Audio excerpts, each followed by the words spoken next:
Hello students, कैसे हैं आप लोग। अभी ये हमारा जो होता है वीडियो 4 है, इसमें हम लोग आज बात करेंगे कि acid do not show acidic behaviour in the absence of water. कोई भी एसिड अपना प्रॉपर्टी तब तक शो नहीं करता है जब उसको वाटर में डिजॉल्व नहीं करें हम। तो क्या होता है, आपको कोई भी एसिड को अगर हम वाटर में जैसे ही डिजॉल्व कराते हैं, जैसे कि सपोज कि हाइड्रोक्लोरिक एसिड है HCl, इसको जैसे ही वाटर में डिजॉल्व कराएंगे ये आपको H+ आयन आपको वाटर के अंदर में रिलीज करेगा। ठीक है, तो वाटर में कोई भी एसिड को वाटर चाहिए होता है कि वो अपना H+ आयन रिलीज करे, और कोई भी कंपाउंड जब तक वाटर में डिजॉल्व करने के कारण वो H+ आयन रिलीज नहीं करता तब तक उसको एसिड हम नहीं बोल सकते हैं। ये पिछले क्लास में हम लोग देख चुके हैं। ग्लूकोज के पास में हाइड्रोजन था, लेकिन फिर भी उसको वाटर में डिजॉल्व करा रहे थे तो वो H+ आयन रिलीज नहीं कर रहा था, इसलिए वो एसिड नहीं था। तो कोई भी एसिड को वाटर में डिजॉल्व कराएंगे तो वो H+ आयन रिलीज करेगा, इसीलिए वो एसिड कहलाता है। ठीक है, तो कोई भी एसिड को वाटर चाहिए होता है कि अपने H+ आयन रिलीज करने के लिए। अगर किसी एसिड को वाटर नहीं मिले तो वो H+ आयन रिलीज नहीं कर पाएगा, और H+ आयन रिलीज नहीं कर पाएगा तो वो अपना एसिडिक बिहेवियर शो नहीं कर पाता है। यानी एसिड को अपने एसिडिक बिहेवियर को शो करने के लिए आपको वाटर प्रेजेंट होना मस्ट होता है। ठीक है, इस एक्सपेरिमेंट से हम उसको शो करते हैं। देखिए हम क्या करते हैं, ये आपको रिएक्शन यहाँ लिखा हुआ है। हम क्या करते हैं कि एक बीकर लेते हैं, ये आपका बीकर है, इसमें हम थोड़ा सा NaCl लेते हैं। NaCl यानी कॉमन सॉल्ट ले लेते हैं, उसमें हम थोड़ा सा सल्फ्यूरिक एसिड डालते हैं। ठीक है, तो हम क्या किए, एक बीकर ले लिए, उसमें हम NaCl डालें, पहले से डाले हुए थे, उसमें से हम थोड़ा सा सल्फ्यूरिक एसिड डालें। जैसे ही ये सल्फ्यूरिक एसिड इसके साथ मिक्स किया, तो मिक्स करने के बाद इसको हम एक, यहाँ पे कॉर्क होता है, इसके ऊपर में हम एक कॉर्क लगा दिए और इसका एक पाइप के थ्रू इसको कनेक्ट कर दिए। पाइप, जो भी गैस इसके अंदर में फॉर्म होगा वो इस पाइप के थ्रू यहाँ बाहर आ पाएगा।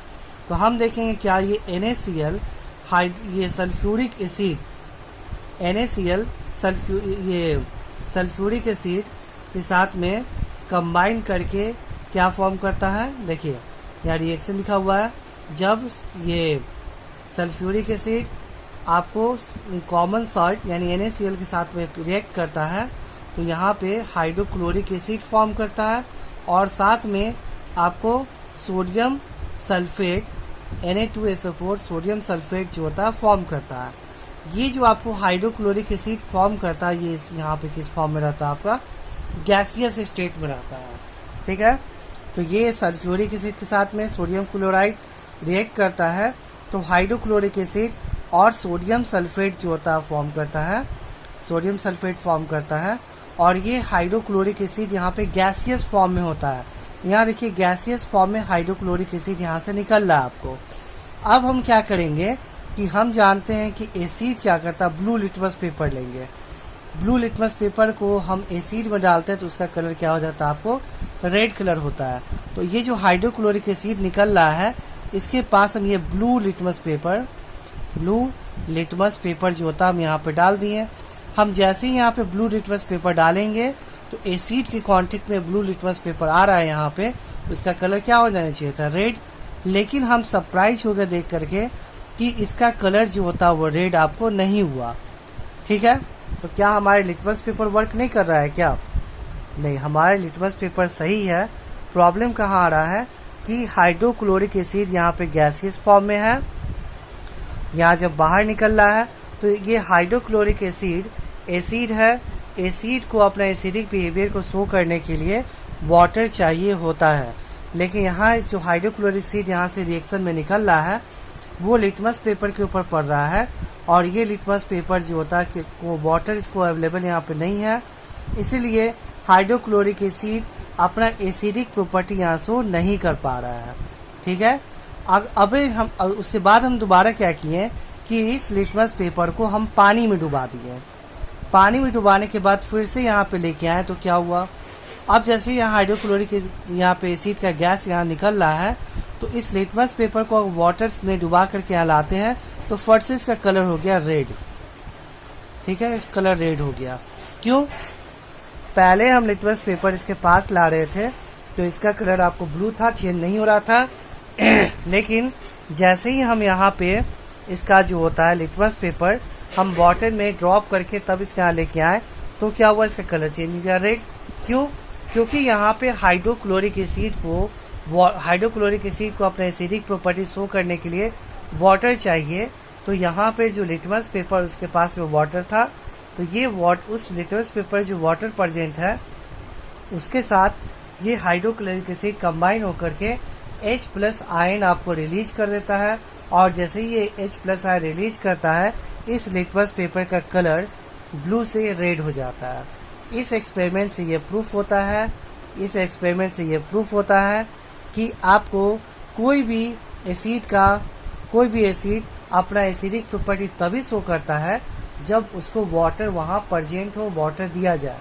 ठीक है, तो क्या होता है, जैसे ही यहाँ पे हम हाइड्रोक्लोरिक एसिड को वाटर देते हैं ये H+ आयन के फॉर्म में आपको कन्वर्ट हो जाता है और ये जो लिटमस पेपर है उसको H+ आयन मिलता है तो इसका कलर जो हो जाता है रेड कलर का हो जाता है। ठीक है, यानी आप याद रखिएगा इस एक्सपेरिमेंट को कि कोई भी रिएक्शन होता है वहाँ पे अगर एसिड अपना एसिडिक प्रॉपर्टी तभी शो करेगा जब वहाँ वाटर प्रेजेंट हो। इसीलिए हम हमेशा लिखते हैं क्या, जैसे ही लिखते हैं H2SO4 और इसके साथ में क्या लगाते हैं, एक्वस लगाते हैं हमेशा, AQ। HCl लिखते हैं, यहाँ पे क्या लगाते हैं, AQ का मतलब होता है, AQ मतलब कि वैसा कोई भी चीज जो वाटर के साथ डिजॉल्व है उसको बोलते हैं क्या, एक्वस सॉल्यूशन बोलते हैं। तो H2SO4 क्या रहता है, किसके साथ कंबाइंड रहता है, या सल्फ्यूरिक एसिड किसके साथ कंबाइंड रहता है, वाटर के साथ कंबाइंड रहता है, तभी तो ये अपना एसिडिक प्रॉपर्टी शो कर पाएगा। इसीलिए जितना भी एसिड होता है वो सब क्या होता है, एक्वस सॉल्यूशन होता है। हाँ, अब आइए देखिए, अब हम नेक्स्ट बात करते हैं क्या, स्ट्रॉन्ग एसिड और वीक एसिड के बारे में। स्ट्रॉन्ग एसिड क्या होता है, वीक एसिड क्या होता है। देखिए, यदि किसी भी एसिड को, ठीक है ना, यदि कोई भी एसिड है अगर उसको हम वाटर में डिजॉल्व कराते हैं, ठीक है ना, वो एसिड वाटर में कम्प्लीटली आयोनाइज्ड हो जाए तब उस एसिड को हम बोलते हैं क्या, स्ट्रॉन्ग एसिड बोलते हैं। वैसा एसिड जो वाटर में डिजॉल्व कराने पे वो कम्प्लीटली आयोनाइज्ड हो जाए तो उसको हम बोलते हैं क्या, स्ट्रॉन्ग एसिड। अब आप बोलिएगा सर कम्प्लीटली आयोनाइज्ड का मतलब क्या होता है, मतलब ये होता है कि उस एसिड में जितना भी हाइड्रोजन प्रेजेंट है वो सारा का सारा हाइड्रोजन H+ आयन के फॉर्म में वाटर के साथ में मिक्सअप हो जाए और वाटर में H+ आयन का कॉन्सेंट्रेशन बढ़ जाए, उसको हम बोलते हैं क्या, स्ट्रॉन्ग एसिड बोलते हैं। फिर से एक बात बोलेंगे, स्ट्रॉन्ग एसिड किसे बोलते हैं, वैसा एसिड जो वाटर में कम्प्लीटली आयनाइज्ड हो जाए उसको हम स्ट्रॉन्ग एसिड बोलते हैं। कम्प्लीटली आयनाइज्ड का मतलब होता है कि वो एसिड जितना भी हाइड्रोजन एटम कंटेन करता है उसको वाटर में डिजॉल्व करने के कारण बाद वो सारा का सारा हाइड्रोजन एटम उस वाटर के अंदर में डिजॉल्व हो जाए, तब वो स्ट्रॉन्ग एसिड आपको कहलाएगा। ठीक है, तो आइए देखिए हम एग्जांपल समझाते हैं। सबसे पहले हाइड्रोक्लोरिक एसिड HCl को जैसे ही वाटर में डिजॉल्व कराते हैं ये H+ आयन और Cl- आयन के फॉर्म में टूट जाता है।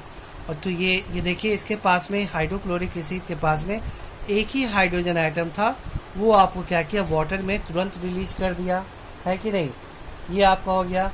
तो ये हाइड्रोक्लोरिक एसिड क्या हो गया, आपका स्ट्रॉन्ग एसिड हो गया। अब नेक्स्ट हम बात करते हैं क्या, जैसे कि H2SO4 सल्फ्यूरिक एसिड, इसके पास कितना आपको हाइड्रोजन है, 2 हाइड्रोजन।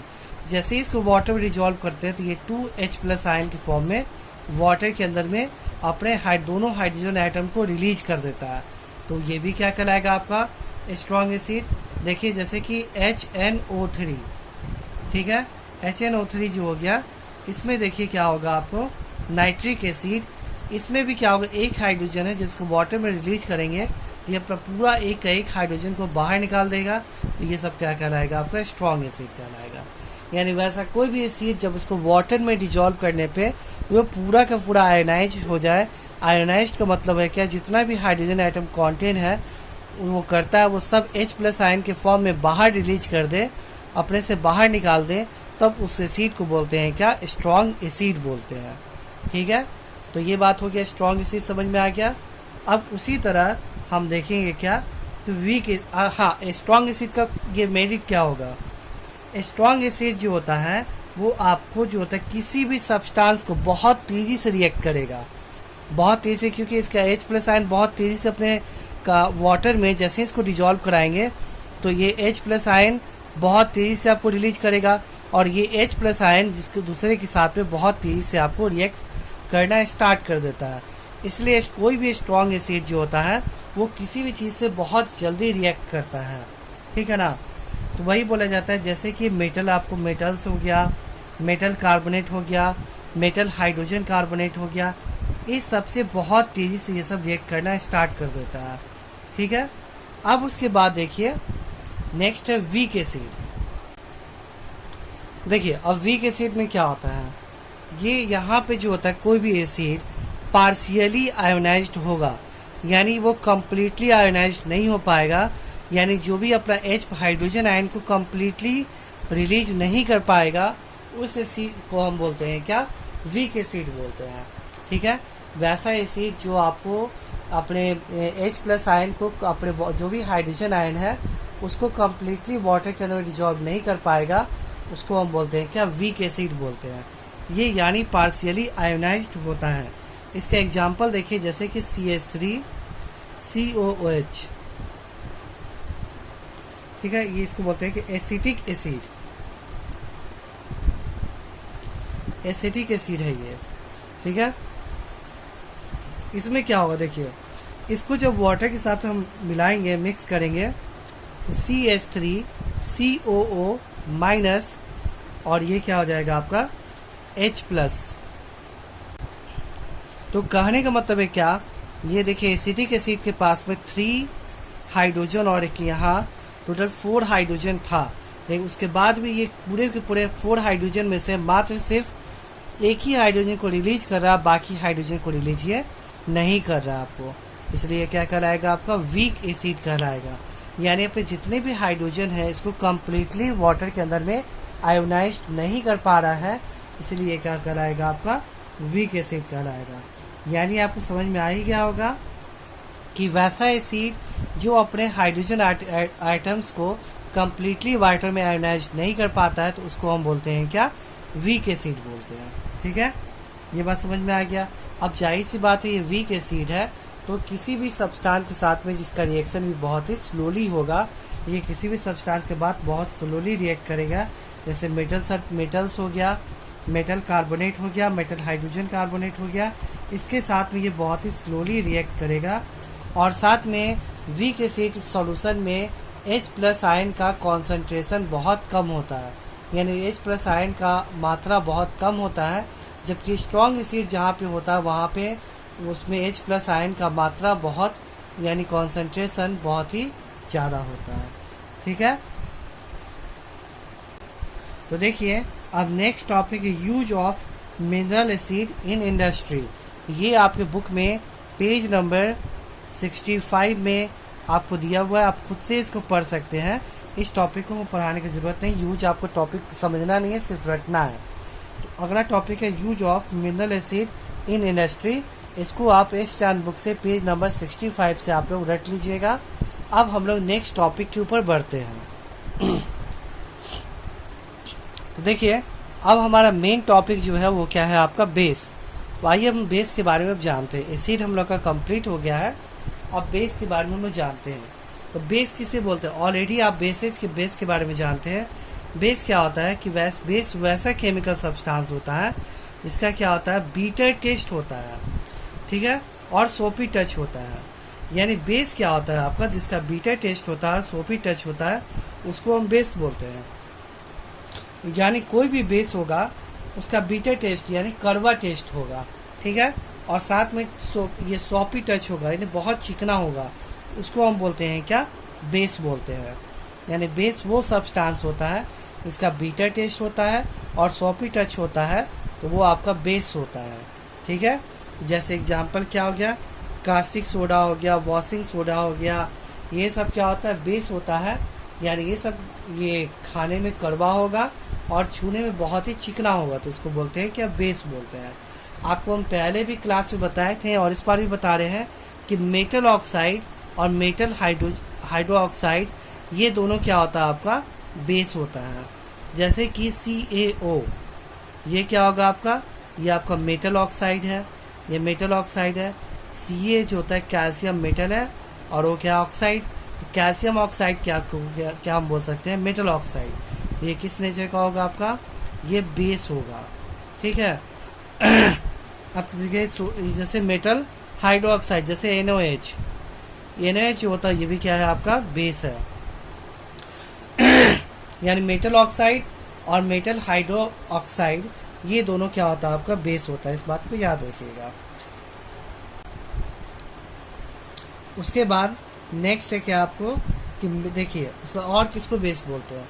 तो पहले ये समझ में आ गया होगा कि metal oxide, metal hydro oxide ये दोनों क्या कहलाता है, आपका बेस कहलाता है। अब उसके बाद नेक्स्ट है आपको क्या कि आपको metal hydrocarbonate, metal carbonate. Next देखिए metal carbonate, carbonates and metal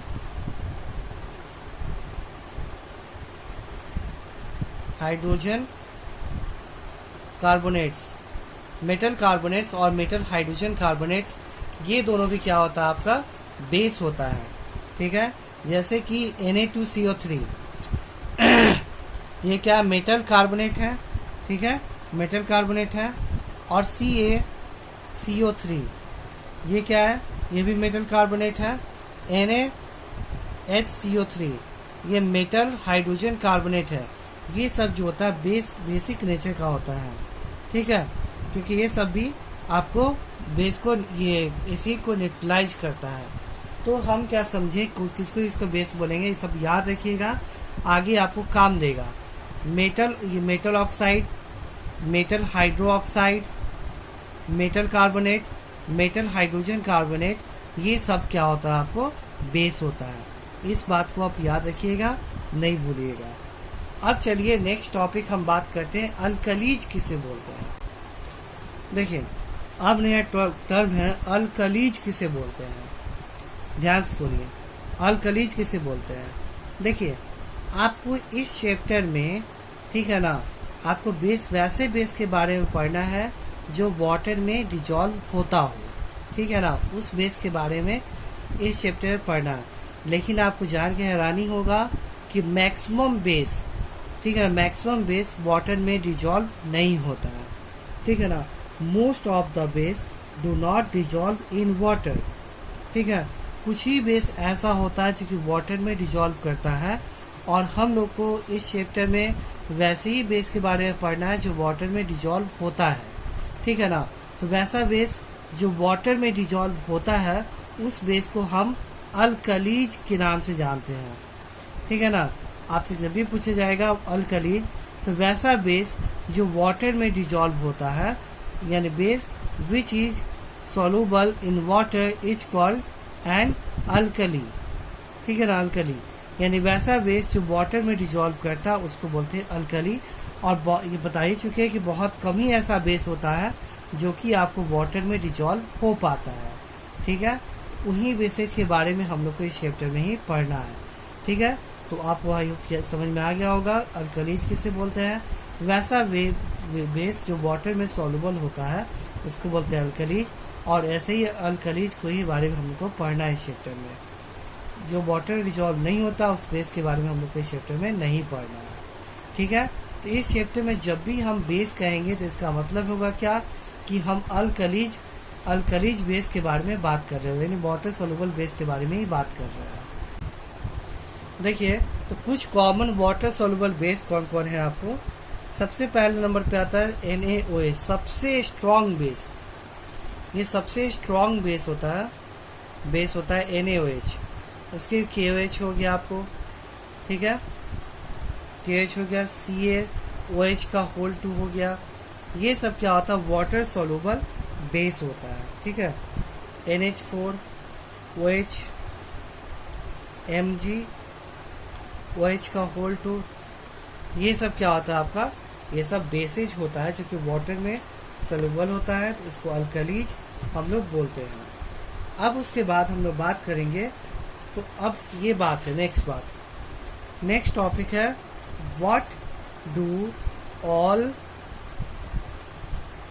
bases have in common. जितना भी बेस है सब में कॉमन क्या है, ठीक है। तो आप देखिए, आपको पढ़ना है आर्हीनियस थ्योरी। देखिए एसिड और बेस के बारे में ध्यान से मेरी बात को सुनिएगा 2 मिनट, कि एसिड और बेस के बारे में हम लोग जो होता है ये बहुत सारे थ्योरी पढ़ते हैं, ठीक है। लेकिन हम लोग को 10th क्लास में आर्हीनियस थ्योरी को लेके चलते हैं। तो अकॉर्डिंग टू आर्हीनियस थ्योरी, यदि कोई भी सब्सटेंस वाटर में डिजॉल्व करता है तो H+ आयन रिलीज करता है, तो उसको हम बोलते हैं क्या, एसिड बोलते हैं। और अकॉर्डिंग टू आर्हीनियस थ्योरी, यदि कोई भी सब्सटेंस वाटर में डिजॉल्व करते हैं तो वो OH- आयन रिलीज करता है, तो उसको हम बोलते हैं क्या, बेस बोलते हैं, ठीक है, बेस बोलते हैं। तो ये आर्हीनियस थ्योरी के अकॉर्डिंग है। और बहुत सारे थ्योरी आगे आप पढ़िएगा, जब आप 11th क्लास में जाइएगा, तो एसिड और बेस को अलग अलग थ्योरी के हिसाब से अलग अलग साइंटिस्ट अलग अलग थ्योरी दिए, तो उसके हिसाब से आप पढ़िएगा, ठीक है। तो आपसे ही क्वेश्चन पूछ रहा है what do all bases in common. जितना भी बेस हम जानते हैं सब में कॉमन क्या होता है। सिंपल बात है कि बेस होगा तो आर्हीनियस क्या बोलता है, जैसे कि NaOH है, आपको ये बेस है। तो जितना भी बेस है उसको अगर हम वाटर के साथ में हम डिजॉल्व कराएंगे वाटर के साथ, तो क्या करेगा आपको, वो आपको OH- आयन के फॉर्म में कन्वर्ट हो जाएगा, ठीक है। यानी याद रखिएगा कि जितना भी आपको जो होता है बेस है, और जिस तरह से हम पढ़े थे एसिड में, कि जितना भी एसिड है अगर उसको हम वाटर में डिजॉल्व कराते हैं तो H+ आयन रिलीज करेगा। उसी तरह जितना भी बेस है, कोई भी बेस है, तो उसको अगर हम वाटर में डिजॉल्व करते हैं तो OH- आयन रिलीज करता है, ठीक है। जैसे कि इसका एग्जांपल देखिए, अब देखिए जैसे KOH, इसको भी हम वाटर में डिजॉल्व कराएंगे तो क्या होगा, K+ और OH- आयन आपको रिलीज करेगा, ठीक है। तो इस बात को याद रखिएगा, ठीक है। तो आपसे पूछेगा what do all bases have common, तो आप बोलिएगा all bases have common property is when it dissolve into a liquid it release OH- ion. जितना भी एसिड बेस है उसको अगर हम वाटर में डिजॉल्व कराएंगे तो वो OH- आयन आपको रिलीज करेगा। ये इसका प्रॉपर्टी होता है, ठीक है। अब उसके बाद है नेक्स्ट आपको टॉपिक क्या, स्ट्रॉन्ग बेस और वीक बेस। नेक्स्ट टॉपिक है आपका स्ट्रॉन्ग बेस और वीक बेस। स्ट्रॉन्ग बेस किसे बोलेंगे आपको, ठीक है। आप जानते हैं ऑलरेडी स्ट्रॉन्ग एसिड उसी तरह स्ट्रॉन्ग बेस होता है। स्ट्रॉन्ग बेस किसे बोलते हैं, वैसा बेस, अब इसको लिखते नहीं है, आप समझ ऐसे ही सुन लीजिए, वैसा बेस जो कम्प्लीटली वाटर में आयोनाइज्ड हो जाए। यानी अगर उस बेस को वाटर के साथ में डिजॉल्व कराएं तो वो फट से अपने जितना भी OH- आयन वो कंटेन करता है वो सारा के सारा बाहर निकाल देगा वाटर के साथ में। तो उससे क्या होगा, OH- आयन का कॉन्सेंट्रेशन उस वाटर में बढ़ जाएगा। तो इस तरह के बेस को हम बोलते हैं क्या, स्ट्रॉन्ग बेस बोलते हैं। यानी वैसा बेस जिसके पास जितना भी OH- आयन है वो सारे के सारा वाटर में डिजॉल्व करा दे। जब उसको वाटर में हम उस बेस को वाटर में डिजॉल्व कराएं, उस तरह के बेस को बोलते हैं कि हम स्ट्रॉन्ग बेस बोलते हैं। और वैसा बेस जो अपना OH- आयन को कम्प्लीटली वाटर में आयोनाइज नहीं कर पाता है उसको हम बोलते हैं क्या, वीक बेस बोलते हैं, ठीक है। जैसे एग्जांपल देखिए, स्ट्रॉन्ग बेस का एग्जांपल क्या है आपका, NaOH। NaOH में हम इसको वाटर में डिजॉल्व कराएंगे तो ये जो भी OH है उसको फट से बाहर निकाल देगा, वाटर में डिजॉल्व करा देगा। तो ये क्या कहलाएगा, आपका स्ट्रॉन्ग बेस कहलाएगा। आइए अब पढ़ते हैं क्या, वीक बेस।